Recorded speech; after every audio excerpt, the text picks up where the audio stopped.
Ayan na po. Eto na. Tila nagkakaroon na po ng linaw, mga kabida. Ito hong ipinalutang ko kahapon, na possible isang babae ang papalit daw, mga kabida, kay Senate President Tito Soto diyan po sa Senado. Okay? Kung maalala po ninyo kahapon po, ito hong si Miss Malu Tiquia, mga kabida, nagpalutang po ng question o tanong. Okay? Hindi kaya babae ang susunod na Senate President? Ito po ay sa gitna ng mga umuugong na balita, na posibleng magkakaroon po ng leadership change dyan po sa Senado dahil tila meron daw mga senador, mga kabida, na nadismaya dito ho sa performance po ni Senate President Tito Soto, lalong-lalo na po sa mga pressing issues na kinakaharap po ngayon ng Senate leadership po, mga kabida. Okay? And latest ito hong bangayan po niya, mga kabida, sa Korte Suprema.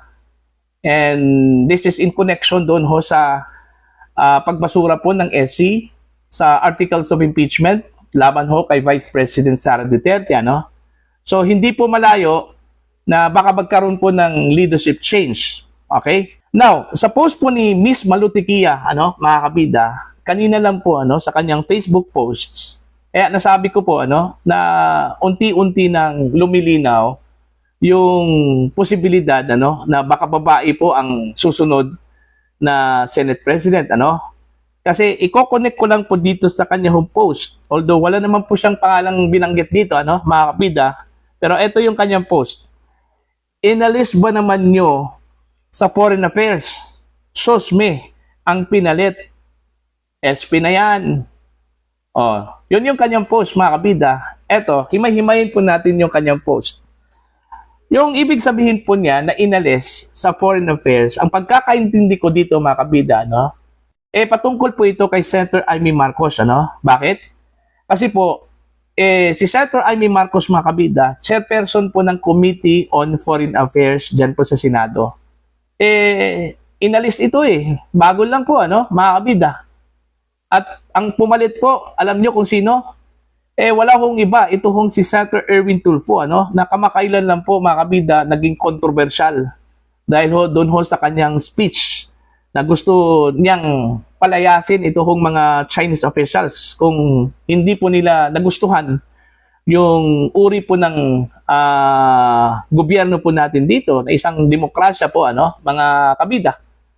Alright?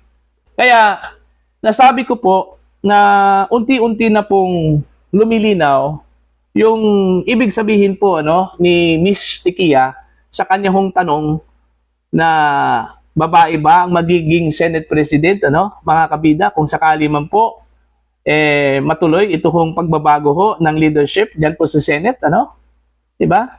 Hindi naman po imposible 'yon, mga kabida.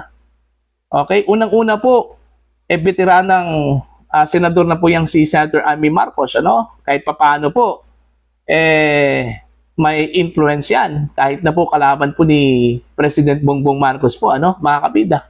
Okay? Tsaka pangalawa, solid yung kanyang team dyan po sa Senado. Okay? Yung 8 mga senador na miyembro po ng minority bloc po, mga kabida. Now, kung totoo man po itong umuugong na balita, na posibleng magkakaroon po ng pagbabago ho sa leadership, ako sigurado po ako dyan, na yung aani po, dyan po sa bagong majority po, mga kabida, manggagaling yan sa majority block ngayon. Okay? Isipin nyo, yung minority block ngayon ay siyam, mga kabida. Samantala yung majority po ay 15, Kung magkakaroon po ng bagong majority block, most probably dun po manggagaling sa majority. Okay? Kasi solid na po yung 9 yung minority block dyan, mga kabida. At posible, yung napabalitang meron daw mga senador na nadismaya daw, disappointed dito ho sa performance daw ni Senator Tito Soto, manggagaling dyan sa majority block. Okay? Alalahanin po ninyo, 6 lang pong senador ang kailangan, mga kabida, ng minority block para makuha po nila ang majority block. Okay? Para magkaroon po ng 15 members ng majority block po, ano, mga kabida. So, posible, yung 6, dun po kukunin sa majority block. Alright? Although ito, more on speculation lang po, ano? Kasi bali-balita pa lang ito eh. Wala hong confirmation po makabida, no? Kung totoo ba ito. In fact, mayroon po akong nakitang bagong lineup, ano? Sa Facebook. Okay? Yung possible lineup ng bagong majority block, mga kabida. At 5 lang po yung membro po ng minority block po doon. Alright? Although, hindi pa po verifikado yon, pero may posibilidad po, ano? Kaya mag-abang-abang ho tayo, mga kabida, doon ho sa susunod na session. Crucial masyado yon, ano, mga kabida. Siguro, wala naman pong usok po, ano? Kung wala hong apoy, mga kabida, ano po. So, meron talagang pinanggagalingan, ano, mga kabida. At yung pinanggagalingan, ang question dyan kung totoo ba yon o hindi, mga kabida, no? So, yan yung aabangan po natin sa susunod na session. Okay, kung magkakatotoo yung umuugong na balita na magkaroon po ng kudita diyan po sa loob po ng Senado at magbago po ang leadership, mga kabida.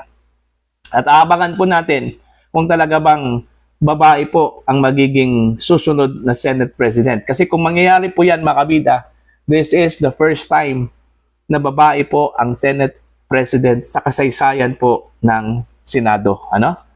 Alright? So, yun lang po, ano, mga kabida. Titingnan po natin to. Ito hong paglutang, ano, ng posibilidad na si Senator Amy Marcos ang susunod na Senate President, mga kabida, kapalit po, ano, ni Senate President Tito Soto. Gaya ng sinabi ko po, hindi po imposible, mga kabida. At hindi po imposible na may mga senador na nadismaya at disappointed, ano, dito ho sa current leadership. Lalong-lalo na po, ang dami hong mga pressing issues, ano, na kinakaharap po, mga kabida, ang current leadership, ano. Ito hong si Senator Tito Soto. Yung latest nga yung pakipagtalo po niya, ano, mga kabida, sa Korte Suprema, which generated criticisms, ano, kahit saang sulok po ng lipunan, ano po, mga kabida, no? At marami pa po yung issue po ng investigasyon ng Senate Blue Ribbon Committee patungkol ho sa flood control na hanggang ngayon wala pa pong direksyon, ano, kung ano ba talaga ang gustong mangyari po, ano, mga kabida. At yung controversial na issue po ng Chinese officials po, ano, na gusto hong palayasin dito sa Pilipinas at gusto hong ideklarang persona non grata, ano.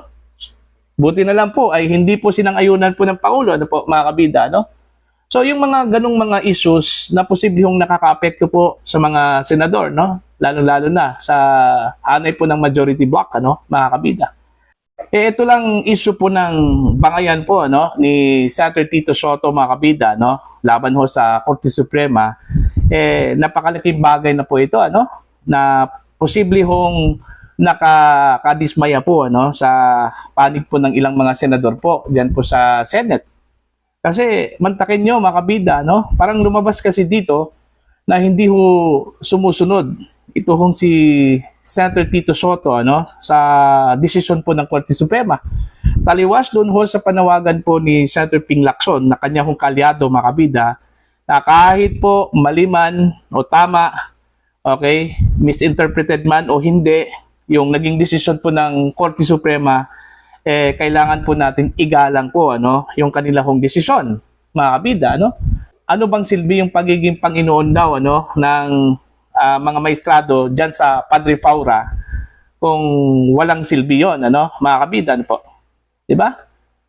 Yun lang yung tila blunder po, ano, ni Senate President Tito Soto, yung pakikipagtunggali po niya, ano po, sa Korte Suprema, mga kabida, ano po, no? Para bang although magka-level yung kanila hong kapangyarihan, ano, iba't ibang role lang, ano, mga kabida, subalit dapat magkaroon po ng paggalang, okay, yung Senate President sa Korte Suprema Kasi unang-una po, mandato po nila yung mag-interpret.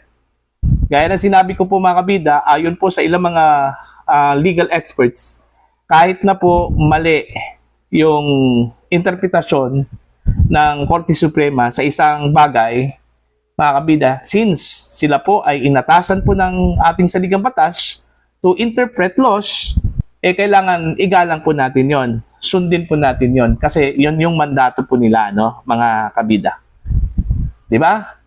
So, yon, ano? So, tingnan na lang po natin kung talagang totoo po itong lumulutang na balita na magkakaroon po ng leadership change dyan po sa Senado, ano? So, abangan po natin yan sa mga sessions po ng Senate. Kasi usually dyan kasi ang nangyayari po, ano? Yung pagpalit po ng liderato po, ano? Sa Senado during session, okay? Dyan po sa Senado, mga kabida. Okay? Sa tingin ho ninyo, dapat na bang tanggalin, palitan, mga kabida, ito hong si Senate President Tito Soto, ano? Bilang Senate President?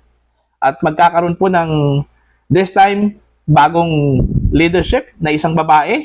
Hindi pa natin naranasan yan, ano? Na isang babae po ang Senate President, mga kabida. Siguro mas mainam po, ano? Na bigyan po natin ng pagkakataon po, ano? Kung sakali man po meron pong leadership change na mangyayari dyan sa Senado, mga kabida. Para ho sa inyong opinion at pananaw, please comment down. Sa mga hindi pa po subscriber sa channel, please subscribe. Just click the subscribe button, click the notification bell, click all para updated po kayong makabida sa aking mga uploads. Maraming salamat po sa inyo lahat.